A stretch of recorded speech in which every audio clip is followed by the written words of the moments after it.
احباب گرامی، آج ہمارے پاس جو کتاب ہے وہ ہے سلیس اردو عروض، انجینئر جمیل چودھری صاحب کی یہ کتاب ہے۔ اور جو لوگ شاعری کر رہے ہیں یا شاعری سیکھنا چاہتے ہیں اس کے لیے یہ ایک بنیادی کتاب ہے، کیونکہ علم عروض کے بغیر نہ تو آپ اچھی شاعری کر سکتے ہیں اور نہ ہی آپ اچھے شاعر بن سکتے ہیں۔ انجینئر جمیل چودھری صاحب کا تعلق بہاولپور سے ہے۔ آپ آج کل کینیڈا میں مقیم ہیں۔ آپ شعبے اور اپنے رزق روٹی کے حوالے سے انجینئر ہیں اور انہوں نے پاکستان میں اور مختلف ممالک میں خدمات سر انجام دی ہیں۔ تاہم شاعری کے حوالے سے اگر ہم بات کریں تو بہت اچھے شاعر ہیں، اور بہاولپور میں ان کی شاعری جو ہے وہ بڑی شوق اور ذوق سے پڑھی جاتی ہے۔ انہوں نے بہاولپور کے اوپر ایک ترانہ بھی لکھا ہے جس میں وطن میرا بہاولپور جو ہے ان کا ایک خاص حوالہ ہے،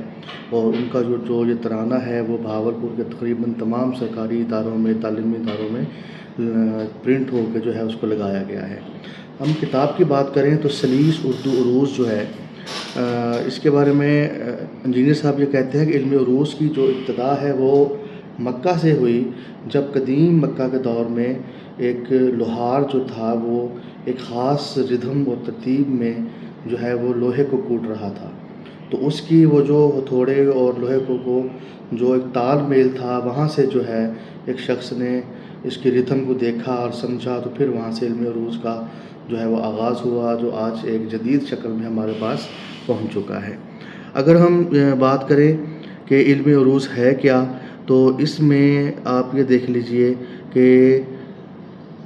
علم عروض ایک گرامیٹیکلی ایک ٹرم ہے، جیسے فاعلان، فاعلات یعنی تکتیک ارکان، یعنی ٹھیک ہے کہ آپ جب کوئی شاعری کر رہے ہیں تو اس میں جو الفاظ کا جو توازن ہے، جو اس میں ردیف اور قافیے کی جو ترتیب ہے، اس کو جو ہے ہم علم عروض کہتے ہیں۔ علم عروض جو ہے وہ مختلف ادوار میں قدیم اور جدید کی جو ہے وہ اصطلاح میں استعمال ہوتا رہا ہے، تاہم انجینئر جمیل چودھری کی کتاب میں ہمیں سارے قدیم اور جدید نسخے جو ہیں وہ سارے کے سارے ملتے ہیں۔ آج جمیل چودھری صاحب کا جو ہے وہ جنم دن بھی ہے، اور اس دن کے حوالے سے آج تبصرہ کرنے کا مقصد ان کو ایک تحفہ بھی دینا تھا۔ میں اگر آپ کو تھوڑا سا اس کا کتاب کا تعارف کروا دوں تو اس میں سلیس اردو عروض کیوں، دامن صحرا میں بکھرے موتیوں کو رولنا، ان گنت اشعار کو بیروں میں رکھ کر تولنا، انگلیاں چھلتی رہیں اور زخم بھی رستے رہے، سخت مشکل کام تھا عقدے پرانے کھولنا۔ تو اردو عروض پر آج تک 20 کتب لکھی جا چکی ہیں، جن میں سے اکثر دستیاب بھی ہیں، مگر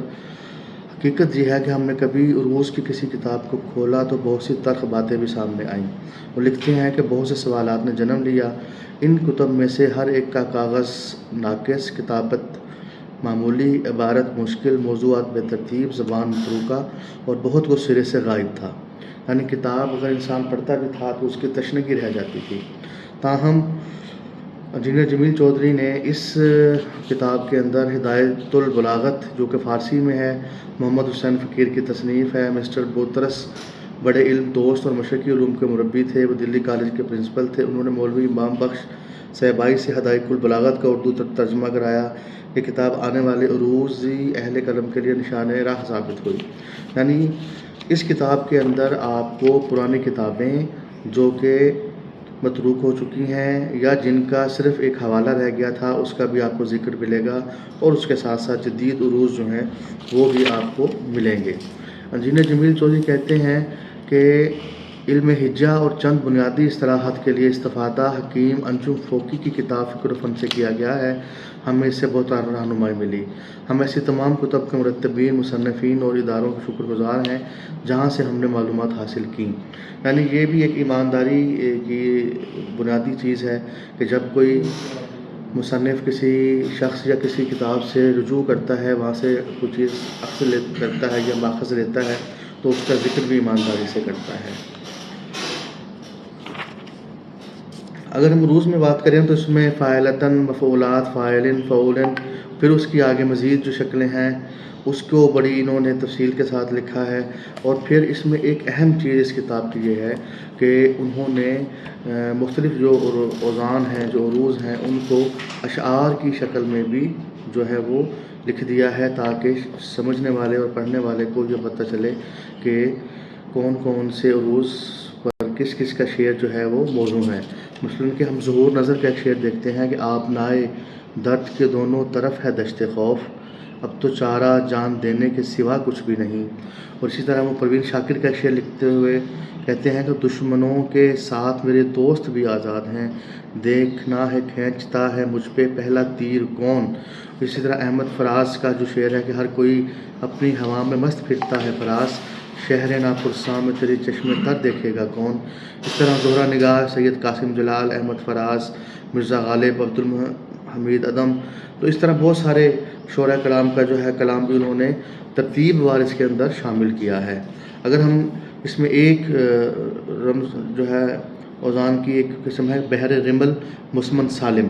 اور اس کو فاعلتاً فاعلتاً فاعلتاً فاعلتاً کے وزن پہ جو ہے وہ اس میں شعر کہا جاتا ہے۔ کف کی جوہد سے رکن کا ساتواں حرف نون گر گیا، جس سے فاعلات تو رہ گیا۔ اچھا، اس طرح تشعید کی جہت سے رکن کے بیچ میں واقع متد مجموع الا الا کا دوسرا حرف لام گر گیا، یعنی شاعروں کو ایک سہولت حاصل ہوتی ہے کہ وہ کسی بھی شعر میں وزن کو پورا کرنے کے لیے کسی ایک لفظ کا حرف جو ہے وہ گرا دیتے ہیں، اس کی جو ہے یہاں پہ ذکر کیا گیا ہے۔ اچھا، رنگ محفل ایسا ہے دل بھی دھڑکتا کم ہے، ورنہ یوں تو حق ٹھہرا نالہ فغاں دل کا۔ اب فغان بھی لفظ پڑھا جاتا ہے، فغاں بھی پڑھا جاتا ہے، تو اس طرح انہوں نے مختلف جو ہے وہ اپنے مثالوں کے ساتھ جو ہے وہ اس کو اس کتاب کے اندر جو ہے وہ اشعار بھی شامل کیے ہیں۔ صوفی تبسم، خورشید رضوی، حسرت موہانی، امام بخش ناسخ، علامہ اقبال۔ تو اگر ہم اس کتاب کو یہ کہیں کہ اگر کسی نے علم عروض سیکھنا ہے اور وہ انجینئر جمیل چودھری کی کتاب علم عروض نہیں پڑھتا تو سمجھ لیجئے کہ وہ بندہ عروض پر بھی دسترس حاصل نہیں کر سکا۔ اور بدقسمتی یہ ہے کہ آج کل اردو زبان کے طلباء علم عروض سے دور ہوتے جا رہے ہیں، لیکن جمیل چودھری نے اپنی اس کتاب کے ذریعے سے ایک ایسی ایتھینٹک بک جو ہے وہ دے دی ہے کہ لوگ اگر اس سے استفادہ کرنا چاہیں تو بہت کچھ سیکھ سکتے ہیں۔ جمیل چودھری صاحب، آج آپ کا جنم دن ہے، آپ کو بہت ساری شبھ کامنائیں، آپ کی صحت اور زندگی کے لیے بہت ساری دعائیں۔ اور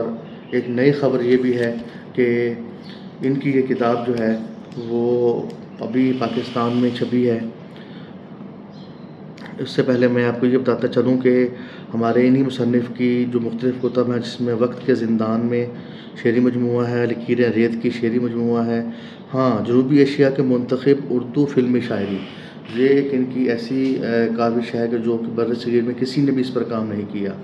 اس طرح اس کا دوسرا حصہ بھی ہے جنوبی ایشیا کے منتخب اردو فلمی شاعری، جسے پنجاب یونیورسٹی لاہور نے شائع کیا ہے، اور اس پہ بہت سارے تھیسس جو ہیں وہ ہو چکے ہیں۔ تو ہم امید کرتے ہیں کہ جو لوگ شاعری سیکھنا چاہتے ہیں، شاعری کرنا چاہتے ہیں، ان کے لیے یہ جو کتاب ہے یہ ایک کلاسیکل بک ہے، اور اسی بک کو پاکستان میں ابھی حال ہی میں ادارہ فروغ قومی زبان اسلام آباد نے بھی شائع کیا ہے۔ اور اس کتاب کی اہمیت اس بات سے واضح ہو جاتی ہے، اس کتاب کے اشاعت سے، کہ اگر ادارہ قومی زبان اردو اسلام آباد اس کتاب کو چھاپ رہا ہے تو اس کا مطلب ہے کہ کتاب میں کچھ ہے۔ کتاب پڑھیے، اوزان سیکھیے، رموز سیکھیے، تاکہ آپ کو پتہ چلے کہ شاعری مشکل نہیں ہے، اگر اس کو سیکھا جائے تو اچھی اور معیاری شاعری کے لیے انجینئر جمیل چودھری کی یہ کتاب جو ہے وہ آپ کے لیے ایک رہنما کتاب شامل ثابت ہو سکتی ہے۔ بہت شکریہ، اللہ حافظ۔